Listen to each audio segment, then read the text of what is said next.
are the Sikhs? Many people in the United States recognize Sikhs by their turbans. Unfortunately, this has also made them a target of prejudice. To learn more about the Sikh religion and the important role youth play within it, we welcome Dr. Balwant Singh Hansra, co-founder of the Sikh Religion Society of Chicago. We also welcome Maneshwar Singh, a 19-year-old student at Loyola University. And we welcome 13-year-old Saib Noor Kaur, an 8th grader at Lake Zurich Middle School South. Hi, would either one of you like to explain to us some of the history behind the Sikh religion? Sure. The Sikh faith started by our founder, the first Sikh Guru, Guru Nanak, and he was born around 1469. And throughout his life, he was very influential around the people around him.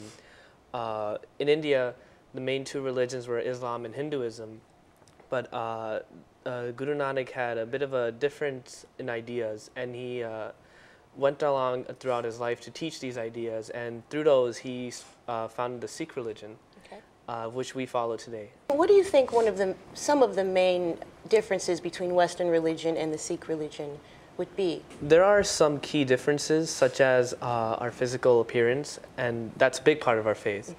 But there are many similarities as well.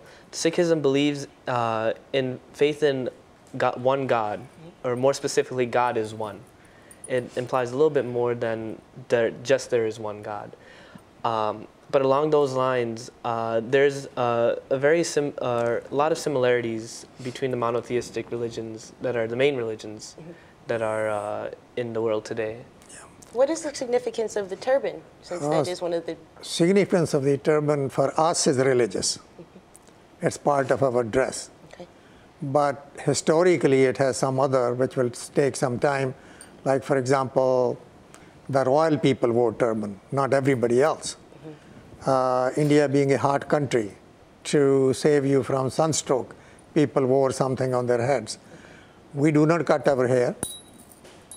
You can see Maneshwar and Noor and me.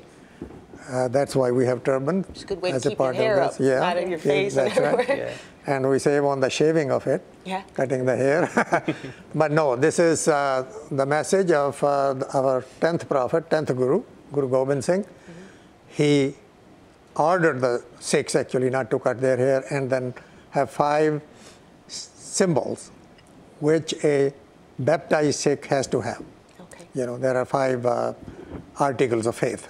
What is the 5K?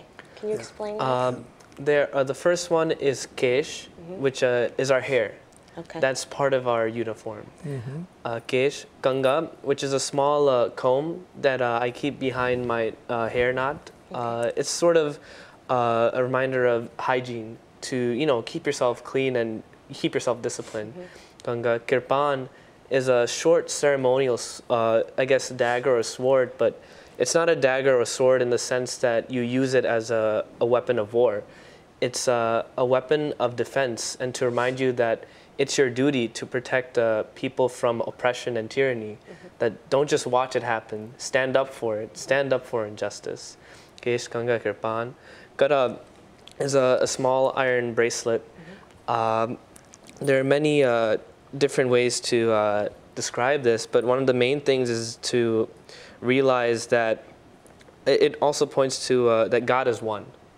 Like a circle is continuous, that's sort of a view of God that we have, and to remind yourself that you're sort of bound to God in a way, like it's like you always do things with your dominant hand, and by wearing it on your dominant hand, you'll realize, like, this is my duty before you do something. Do you know the last K? Yeah. What's the last K? It's the kashera. It's like long underwear, shorts kind of, and like they're to here, and it's supposed to remind you of good character, self-discipline. Always think right, and don't, watch the way your mind goes. It's supposed to like remind you that, everyone's your brother.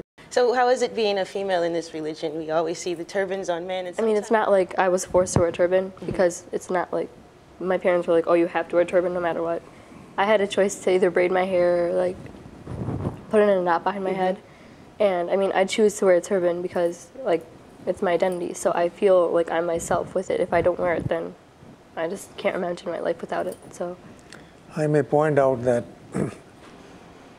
it's not kind of a mandatory for the ladies. It's a choice. Okay. Most of the women, Sikh women you would see, they do not wear turban. Okay. But all the people, the Sikhs, the male members who do not cut their hair, they always wear a turban. Okay. So that's the difference. So don't expect all the Sikh women to be like Sahib Noor.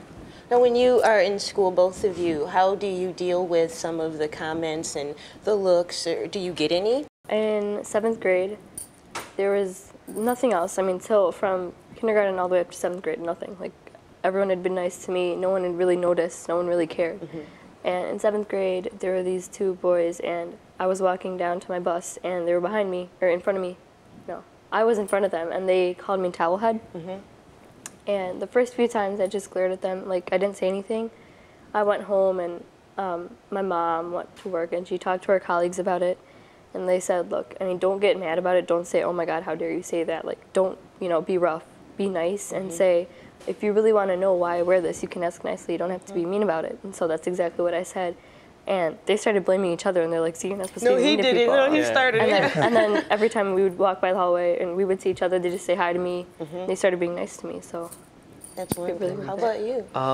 I never had any problems growing up from kindergarten till today even. Anyone that, I mean, if you just, you know, sort of engage people in that sort of manner, like, I never really was subject to any sort of like, nobody said any mean things to me really, but like people come up and question, hey, why is that on your head or whatever. So they were openly. They were openly asking. I think a lot of it has to do with like the character that you carry with yourself also. If you're open to ideas and everything and let people come to you, like I've never had any like rough instances. But people did come out knowing like, oh, that's interesting. I never understood that.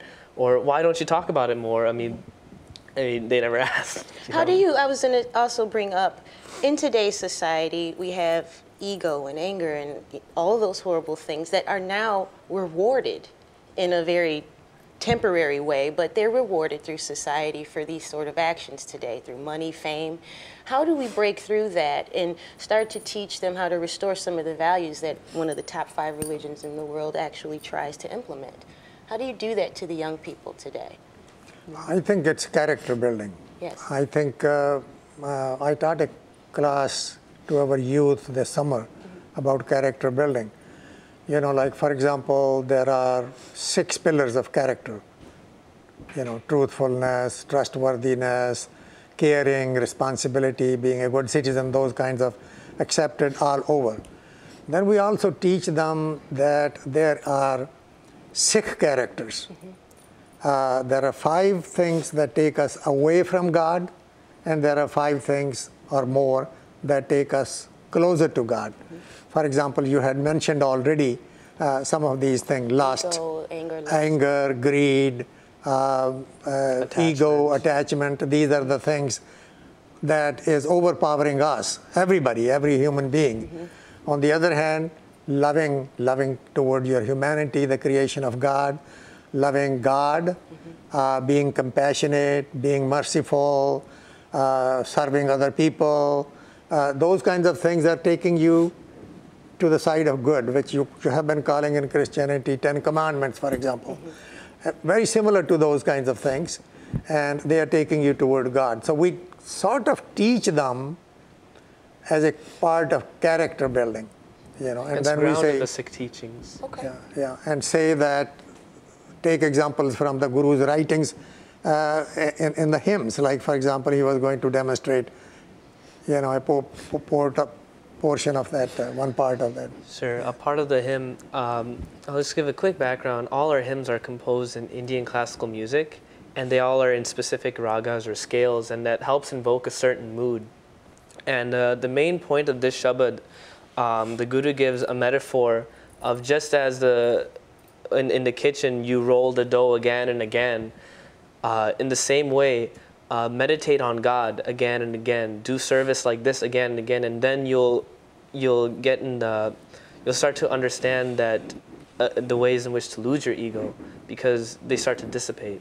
That you start to see that there are no differences. Are the hymns used as a form of meditation? The hymns are also a part of a form of meditation. Okay. I mean, you're reflecting as you sing it. The point of the hymns is not just to sing it and just be like, okay, that was nice.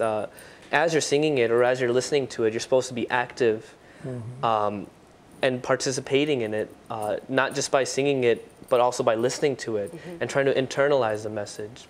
Can you give us an example of one of these hymns? I'll give the same hymn. Okay. Har ka belovo na belovo mere bhai. Har ka belovo na belovo mere bhai.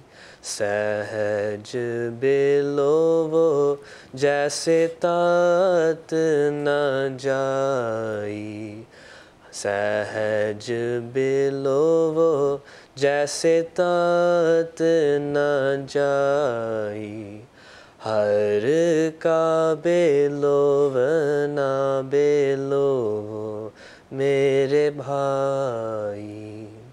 Dr. Handra, can you please tell us about your role in the Interfaith Council of Religious Leaders?